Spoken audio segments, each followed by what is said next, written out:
सभी हिंदुस्तानी को मेरा नमस्कार। मैं संदीप समल्टी, एक समाज सेवी, आप लोगों के समक्ष एक बार फिर मुद्दा वही, समाज में हिंदू धर्म को खतरा। जैसा कि मैंने आपको पिछली वीडियो के माध्यम से अवगत कराया था कि बॉलीवुड में आए दिन एंटरटेनमेंट के नाम पर हिंदू धर्म के ऊपर छेड़छाड़ किया जा रहा है।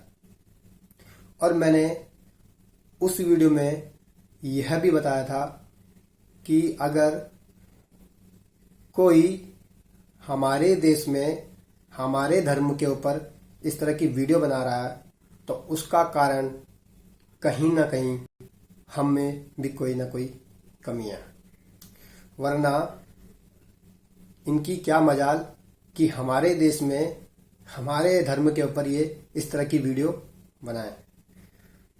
मैंने आप लोगों से कहा था कि मैं इस वीडियो में आप लोगों को यह जरूर बताऊंगा कि हम और हमारा समाज क्या गलती कर रहा है और उसके ऊपर हम लोग ऐसा क्या कदम उठा सकते हैं, ऐसे कौन कौन से कदम हम उठा सकते हैं जिसकी वजह से हमारा धर्म जो है जो खतरे की ओर बढ़ता जा रहा है इससे इसको बचाया जा सके। क्योंकि बात धर्म की है तो धर्म को जानना जरूरी है कि धर्म क्या है। अगर धर्म को एक साधारण शब्दों में बताया जाए, समझा जाए तो धर्म एक जीवन जीने की शैली या पद्धति है। हर इंसान अपने अपने धर्म के हिसाब से अपना जीवन यापन करता है। हिंदू धर्म की अगर बात करें तो हिंदू धर्म के आगे विज्ञान भी नतमस्तक करता है, क्योंकि हिंदू धर्म में उठने से लेकर सोने तक, खाने से लेकर पीने तक और नहाने से लेकर धोने तक जितनी भी क्रियाएं होती हैं, इन सभी क्रियाओं का साइंटिफिक कारण है। यानी कि जो भी क्रिया हम हिंदू धर्म में करते हैं उन सभी क्रियाओं का वैज्ञानिक कारण है। अगर संस्कार को समझने की कोशिश करें, संस्कार क्या चीज है? संस्कार यानी कि कोई भी इंसान जो अपनी प्रतिदिन की क्रियाओं को अपने धर्म के हिसाब से पूरा करता है तो उसको संस्कार बोलते हैं। तो संस्कार की कमी होना ही सबसे बड़ा कारण है आज हिंदू धर्म के पिछड़ने का। तो समझते हैं संस्कार की कमी कैसे हो रही है और क्यों हो रही है। उसके लिए सबसे बड़ा कारण है एजुकेशन सिस्टम, यानी कि शिक्षा प्रणाली। और हम यह भी जानते हैं कि किसी भी बालक या बालिका की शिक्षा सबसे पहले उसके प्राथमिक जो विद्यालय होता है उसका घर होता है। यानी कि कोई भी बालक बालिका का प्राथमिक शिक्षा उसके घर से होती है। यानी कि कहीं ना कहीं आज घरों में ही शिक्षा संस्कारों की कमी हो गई है, जिसकी वजह से आने वाली जनरेशन को अब वो संस्कार ट्रांसफर नहीं हो पा रहे हैं। इसके लिए हम क्या करें, समझने की कुछ कोशिश करते हैं किस तरह से ये गैप आ रहा है, कौन कौन से कारण हैं। कुछ उदाहरण के तौर पर मैं आप लोगों से डिस्कस करूंगा कि किस तरह से ये सब हो रहा है और कुछ किस तरह के हम स्टेप यानी किस तरह के कदम हम उठाएं कि इनमें हम रोक लगा सकें और जो संस्कार है उसको दोबारा से अपने अंदर स्थगित करके और उसको आगे ट्रांसफर करें। बस यही एक तरीका है और कोई तरीका नहीं है। किसी को ब्लेम करके, किसी को मार काट करके, किसी को कुछ भी बोल करके कुछ नहीं होने वाला। जो कुछ करना है अपने आप में करना है। योगदान तो आप सभी को देना होगा। कोई भी बड़ा काम एक आदमी से नहीं हो सकता। बहुत सारे जब लोग मिलते हैं तब जाके किसी चीज की बदलाव आता है। तो और बहुत ज्यादा भी नहीं, अगर मैं बात करूं तो बहुत ज्यादा लोग भी नहीं चाहिए। मात्र 1%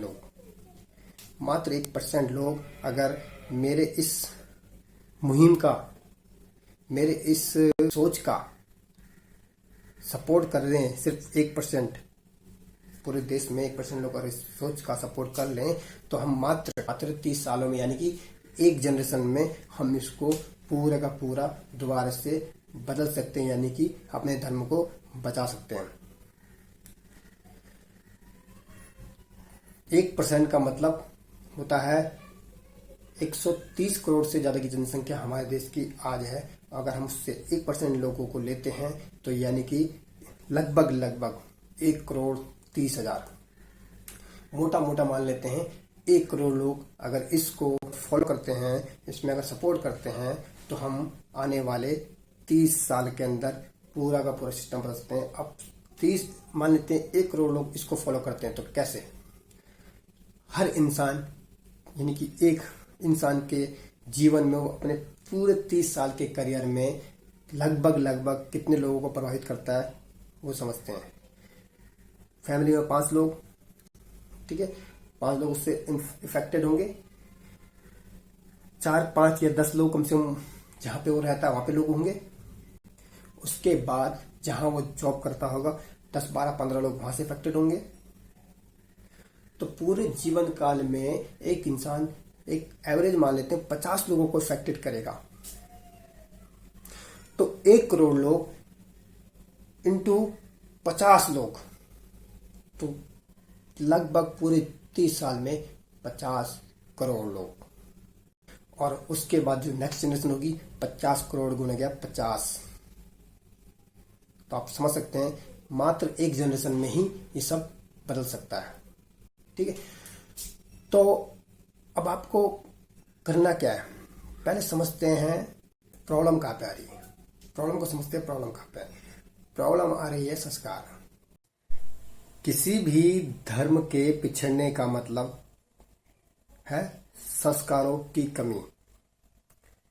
जैसे कि हम जानते हैं हर धर्म के संस्कार अलग अलग होते हैं और हिंदू धर्म में धीरे धीरे संस्कारों की कमी होती जा रही है, जिसका बहुत सारे एग्जाम्पल के थ्रू मैं आपको समझा सकता हूँ। जैसे कि एक जवान लड़का या लड़की अपनी एजुकेशन कंप्लीट करके अपने पालन पोषण के लिए, अपने जीवन निर्वाह करने के लिए घर से दूर शहर में जाकर नौकरी करते हैं और नौकरी करते करते कोई फेस्टिवल आता है जैसे कि दिवाली, होली, और उस बीच में जब उनकी अपनी पेरेंट्स से बात होती है और पेरेंट्स से बात करते वक्त पेरेंट्स बोलते हैं कि बेटा कि दिवाली आ रही है, होली आ रही है, आप घर आ रहे हैं, तो सामने से रिप्लाई आता है कि पिताजी यहाँ बहुत वर्कलोड है और मैं नहीं आ सकता। तो यहाँ पर सामने से क्या रिप्लाई आता है हम सभी जानते हैं। क्या रिप्लाई आता है? रिप्लाई आता है कि बेटा कोई नहीं, दिवाली तो अगले साल ही मनाई जा सकती है, लेकिन नौकरी नहीं छोड़ना। क्योंकि यहाँ पे हम समझ सकते हैं कि एक माँ बाप अपनी पूरी जीवन की पूंजी लगाकर अपने बालक को, अपनी बालिका को पढ़ाकर उस लेवल तक पहुंचाते हैं जहां तक वो पहुंचाना चाहते हैं। तो उनको लगता है कि हमारी पूरी जीवन की कमाई हमने लगा दी, लेकिन ये भी तो समझना पड़ेगा कि हमने अगर संस्कार ट्रांसफर नहीं किए तो ये लोग आगे ट्रांसफर कैसे करेंगे? आपको संस्कार साथ में लेके चलने होंगे। जब आप संस्कार अपने बच्चों पे ट्रांसफर नहीं करेंगे तो वो कहाँ से आगे ट्रांसफर करेंगे? वो कैसे ट्रांसफर कर सकते जब आप ही ट्रांसफर नहीं करेंगे? आप ट्रांसफर नहीं कर रहे हैं। आपने क्या बोल दिया कि उसके माइंड में ये डाल दिया कि बेटा कोई बात नहीं, दिवाली तो अगले साल भी आ जाएगी, होली तो अगले साल भी आ जाएगी, पहले जॉब। यानी कि उसके माइंड में आपने क्या डाल दिया। अब सोचो, देखो, समझो, ये एक पॉइंट है। ऐसे ही बहुत सारे पॉइंट्स हैं जिनकी वजह से हम बच्चों पे संस्कार ट्रांसफर नहीं कर पा रहे हैं। एक और एग्जाम्पल के थ्रू मैं आपको समझाता हूं। जब किसी भी लड़का या लड़की की शादी होती है, तो अगर लड़के की शादी होती तो घर में बहू आती है और लड़के के माँ बाप की एक उम्मीद होती है कि बहू आएगी और हम क्या बनेंगे, सास बनेंगे, ससुर बनेंगे। लेकिन हो क्या रहा है, बहू आई और बहू ने आके सास को माँ जी और ससुर को पिताजी, देवर को भैया, ननद को दीदी, मतलब रिश्ते नाते ही बदल दिए। और ये लोग बहाना क्या मारते हैं कि भाई समय बदल गया है, अपने आप को बदलने की कोशिश करो। अब वो समय नहीं रहा है जैसे पहले समय था। भाई मैं समझ में ही नहीं आता कौन सा समय बदला है। ऐसा कौन सा समय बदल गया कि भाई जो ये लोग रिश्ते नातों को बदल रहे हैं। इनको क्या लगता है कि सास को माँ बोल के, ससुर को पापा बोल के इनको क्या मिलने वाला है। मतलब वेस्टर्न कल्चर को एक्सेप्ट करो, अपना कल्चर बेकार, ये backward. Western culture modern culture को एक्सेप्ट करो। और ये जो हिंदुओं का कल्चर है ये ऑड है ना, ये ऑड है। क्योंकि अब आप पढ़े लिखे होंगे, क्योंकि आपने अब अंग्रेजों की पढ़ाई जो कर ली है, तो अब अंग्रेजों वाले कल्चर भी तो आप एक्सेप्ट करोगे ना। लेकिन इसमें किसका दोष है मालूम है? किसका? जिन्होंने ये सुना है। उन बच्चों की क्या औकात जो अपने माँ बाप के सामने इस तरह के शब्द बोल दे जो उनके धर्म के खिलाफ है। लेकिन किसी की भी हिम्मत तब होती जब आप उसको छूट दे दो।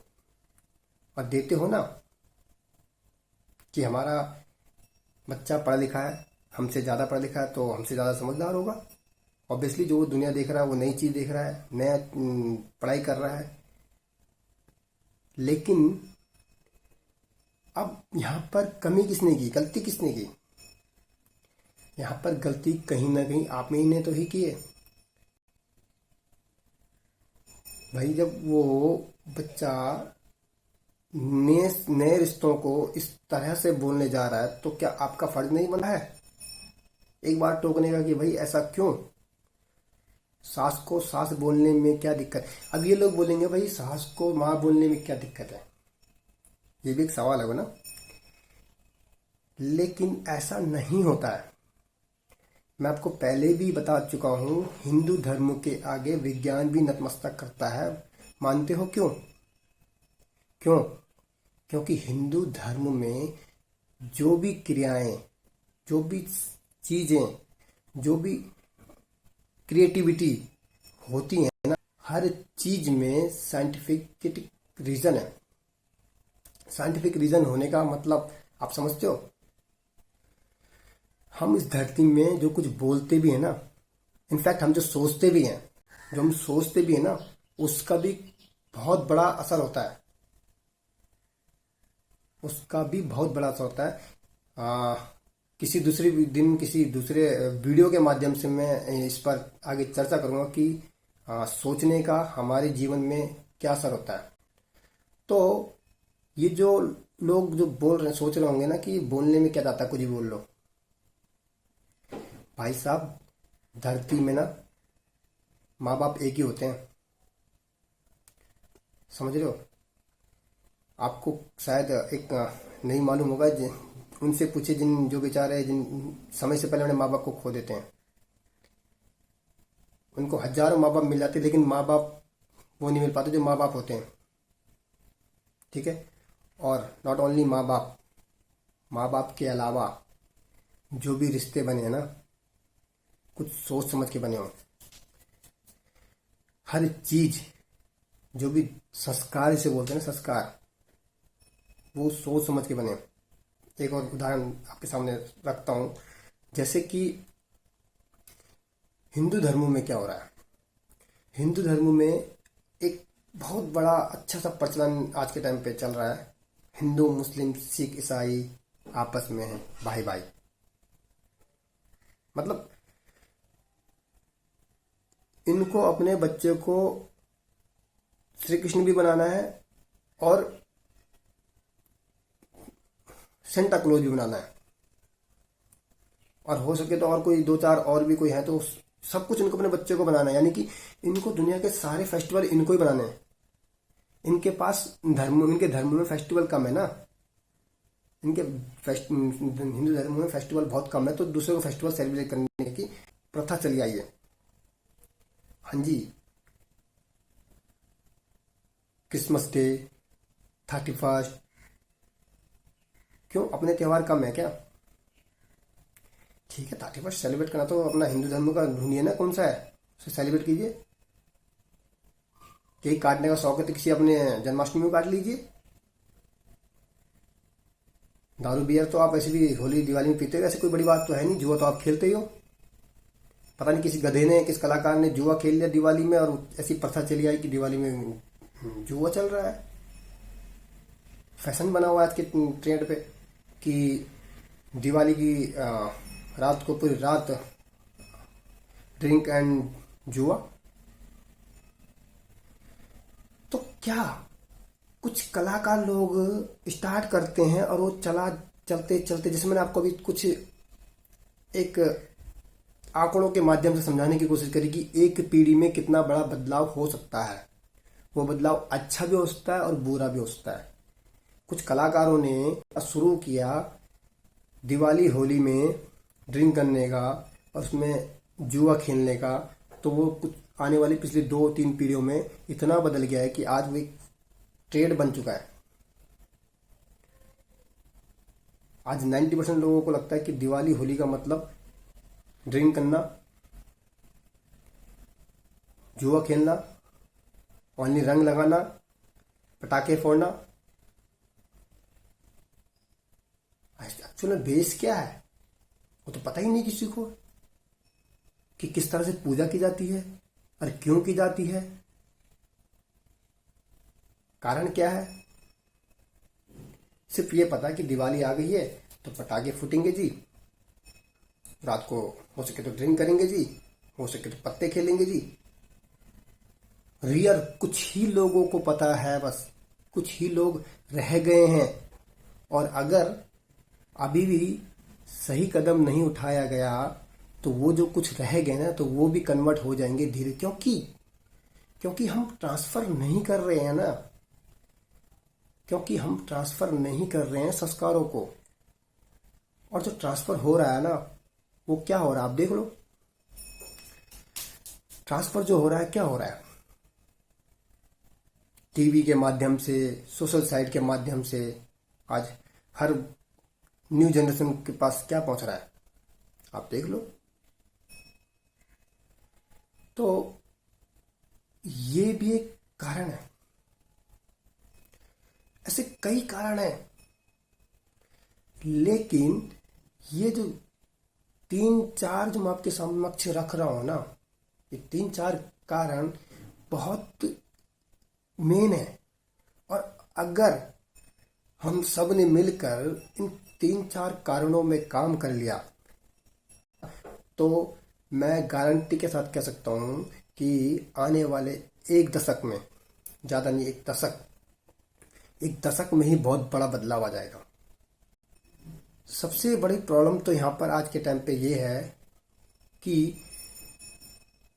हमारे पास आज के टाइम जो नए जो नौजवान लड़के लड़कियां क्या बहाने मारते हैं, आप थोड़ा सा समझने की कोशिश करें। आज के टाइम पे नया नौजवान मालूम है क्या बोलता है, वो कहता है कि भगवान हमारे दिल में है। हमें दिखावा करने की कोई जरूरत नहीं है। भगवान हमारे दिल में, मालूम है कौन से वाले, ये तो इतने बड़े भक्त हैं। और ये मतलब कहते हैं कि ये तो हनुमान जी से बहुत बड़े भक्त हैं। हनुमान जी थे ना, हनुमान जी के भी दिल में श्री राम भगवान थे। और हनुमान जी के दिल में श्री राम भगवान होने के बावजूद भी वो भगवान श्री राम के चरणों में उनके कार्यों के लिए तत्पर रहते थे। लेकिन ये तो थोड़ा उनसे भी ऊपर वाले भक्त हैं, हनुमान जी से भी ऊपर वाले भक्त हैं। इनके तो दिल में भगवान है और ये कुछ नहीं, उसके बाद कोई सेवा नहीं, कोई पूजा नहीं, कोई पाठ नहीं। क्यों? क्योंकि हनुमान जी से थोड़ा ऊपर वाले भक्त हैं। और ऐसे भक्तों से मेरा हाथ जोड़ के निवेदन है कि वो भक्त तो मेरे वीडियो को ना तो शेयर करे ना तो लाइक करे। ऐसे भक्तों का मुझे सपोर्ट की जरूरत नहीं है, वो दिल वाले भक्त नहीं चाहिए। ऐसे भक्तों को हाथ जोड़ के मेरा नमन है। और उनको अगर मेरी बातों का बुरा लगा हो तो मैं हाथ जोड़ के उनसे माफ़ी मांगता हूँ कि कृपा करके वो मुझे माफ़ करें। उनको वो मेरी बातों को गौर ना करें, मेरी बातों को अपने दिल में ना लें, क्योंकि आपके दिल में तो वैसे भी जगह नहीं होंगी, वहाँ तो भगवान वास करते हैं। ये तो थी बात प्रॉब्लम्स की, कि ये दिक्कतें हैं। अब बात आती है समाधान की। तो समाधान कोई बहुत बड़ी बात नहीं है कि बहुत बड़ा कदम उठाना होगा। कुछ छोटे छोटे कदम डेली रूटीन में, डेली दिनचर्या, जो हमारे दिनचर्या के कार्यक्रम होते हैं उनमें बदलाव करना है और कुछ भी नहीं करना है। तो उनमें से 2-4 चीज़ें मैं आपके समक्ष अभी रखता हूँ कि मेन क्या चीज़ हमें अपने दिनचर्या में बदलने हैं। सबसे पहले हम कोशिश करें, जो लोग मेरी बातों से सहमत हैं वो लोग अपोलाइज करके, यानी कि अपने आप को गिल्टी फील करके एक बार अपने आप से माफ़ी मांग करके और अपने शब्दों को वापस ले करके दोबारा से अपने शब्दों को दोबारा से सही से यूज़ करें। देखो, इस संसार में गलती इंसान से ही होती है। अगर इंसान से गलती ना हो तो वो इंसान नहीं, भगवान होता है। हम भगवान नहीं हैं, हम इंसान हैं, हमसे ही गलती होती है। और वो इंसान है जो गलती को सुधारे, माने और सुधारे। और जो गलती को ना सुधारे, यानी गलती को ना माने, गलती पे गलती करे, वो शैतान है। तो सबसे पहला काम हमें क्या करना है कि अपनी जो बोलचाल की भाषा है उसमें बदलाव करना ही होगा, बिना उसके नहीं कुछ होने वाला। तो बहुत बड़ा काम नहीं है, अपोलाइज करो अपने आप को और उन शब्दों को सही से बोलना शुरू करें। दूसरा, धार्मिक चीज़ों में अपनी प्रस्तुति बढ़ाएं और मंदिर जाएं, दान करें, धर्म करें। क्योंकि मैंने अभी बताया कि आपसे आपके परिवार के लोग इफेक्टेड होते हैं, आपसे आपके मोहल्ले, गली मोहल्ले, समाज के लोग इफेक्टेड होते हैं। जहाँ पर आप जॉब कर रहे हैं वहाँ से कुछ लोग इफेक्टेड होते हैं। यानी कि आपको ये कदम खुद उठाना होगा। हर एक इंसान को जो चाहता है कि सच में हिंदू धर्म में जो दिक्कतें हो रही हैं उनका सॉल्यूशन हो, तो वो मेरी इस बात को गहराई से समझने की कोशिश करे और इस पर अमल करे। मैं एक दिन एक YouTube में वीडियो देख रहा था। उस वीडियो में ये बताया गया था कि अमेरिका के एक शहर में बहुत ज़्यादा लोग हिंदू बन चुके हैं और वहाँ पे हिंदू बनने की जो है वो दर जो बढ़ती जा रही है। और लगता है, कुछ अनुमान लगाया जा रहा है कि बहुत जल्दी वहाँ पर वो जो स्टेट है वो स्टेट हिंदू का बन सकता है। सोचो, सोचने वाली बात है। अमेरिका में हिंदू धर्म ज़्यादा प्रचलन हो रहा है। अब सभी को पता होगा कि हम पहले से सुनते आ रहे हैं कि अंग्रेज हमसे 50 साल आगे हैं। आप सभी को पता होगा, ये सच्चाई है कि अंग्रेज सही में हमसे 50 साल आगे हैं। यानी कि उनको वो चीजें पता चल चुकी जो हमें 50 साल बाद पता चलनी है कि भाई मॉडर्न कल्चर, वेस्टर्न कल्चर सही नहीं है, सही हिंदुओं का कल्चर है, इससे ऊपर कोई कल्चर नहीं है। हमारे धर्म से बेटर धर्म कोई धर्म दुनिया में है ही नहीं। आप इस पे रिसर्च कर लो, इस पे बैठ के आप मंथन कर लो। एजुकेशन की मैं थोड़ा सा बात कर रहा था। एजुकेशन में समझते हैं कि एजुकेशन आज का एजुकेशन क्या है। एजुकेशन आज का अंग्रेजों का बनाया हुआ एजुकेशन सिस्टम है। असल में एजुकेशन के बारे में हम सभी जानते हैं, पहले के गुरुकुल हुआ करते थे।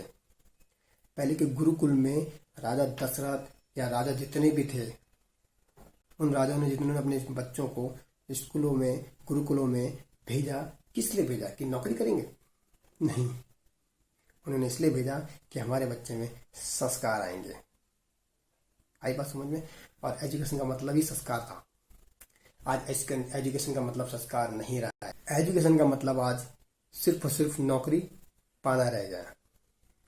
क्योंकि ये जो एजुकेशन है ये अंग्रेजों की हमारे लिए बनाई गई एजुकेशन है और हम अंग्रेजों के गुलाम थे, यानी कि नौकर। जो भी एजुकेशन सिस्टम उन्होंने तैयार किया, वो एजुकेशन सिस्टम इस तरह से तैयार करके गए कि ये सिर्फ और सिर्फ नौकरी कर सकें। और आज तक वो सिस्टम चला आ रहा है। और हम सोचते हैं, हमारे घर वाले सोचते हैं, हमारे बड़े बुजुर्ग सोचते हैं कि हमारा बच्चा पढ़ लिख रहा है तो बहुत समझदार हो गया होगा, बहुत पढ़ लिखा है तो बहुत संस्कारी हो गया होगा। लेकिन उनको तो पता चला, उनको तो ये पता ही नहीं है कि एजुकेशन तो अब पूरा धीरे धीरे बदल चुका है। क्या एजुकेशन सिस्टम नहीं बदलेगा, नहीं होगा तो क्या हम हाथ पे हाथ धरे बैठे जो कुछ हो रहा है उसको होते हुए देखते रहेंगे? क्या हमारा फर्ज नहीं बनता कि हम इसमें कुछ कदम उठाएं? और करना क्या है? इसमें कोई सा बहुत बड़ी क्रांति करनी है, कहीं कहीं बंदूक लेके कहीं बारूद थोड़ा फोड़ना है। हमें अपने धर्म को बचाने के लिए अपने संस्कारों को फॉलो करने हैं जो हम छोड़ रहे थे। भाई, अपने संस्कारों में क्या कमी है, क्या दिक्कत है भाई? अभी आपके सामने मैंने बताया ना कि अमेरिका में इतने सारे लोग हिंदू धर्म को अपना रहे हैं। तो ये सब बातें, अगर आप लोगों को मेरी ये बातें अच्छी लगी हो तो आप लोग इसमें मेरा समर्थन कर सकते हैं। और अगर किसी भी पढ़े लिखे भाई बहन, समझदार भाई बहन या किसी भी बुद्धिजीवी को मेरी कुछ बातें बुरी लगी हो तो उससे भी मैं हाथ जोड़कर माफ़ी मांगता हूँ। मेरा किसी के दिल को ठेस पहुंचाने का कोई मकसद नहीं है, लेकिन मैं अपने धारणा, अपने विचार आप लोगों के समक्ष रख रहा हूँ। और आप लोग जो उसमें सपोर्ट करना चाहते हैं वो इसमें सपोर्ट कर सकते हैं। इस वीडियो को शेयर करके, लाइक करके, कमेंट्स अपना जरूर दें कि आपको ये वीडियो कैसा लगा, इसमें आपकी क्या भूमिका आप निभाना चाहते हो। और साथ में सब्सक्राइब जरूर करें, क्योंकि साथ साथ मैं भी और भी वीडियो धर्म के हिसाब से और डालता रहूँगा और बताता रहूँगा कि किस तरह से हम धीरे धीरे अपने धर्म को अपने बच्चों तक, अपने आने वाली पीढ़ियों तक ट्रांसफर कर सकते हैं, अपने संस्कार को कैसे हम बचा सकते हैं। तो आशा करता हूँ ये वीडियो आपको पसंद आया होगा। इसी उम्मीद के साथ आप लोगों से विदा मांगता हूँ। मिलते हैं बहुत जल्दी अगली वीडियो में। धन्यवाद।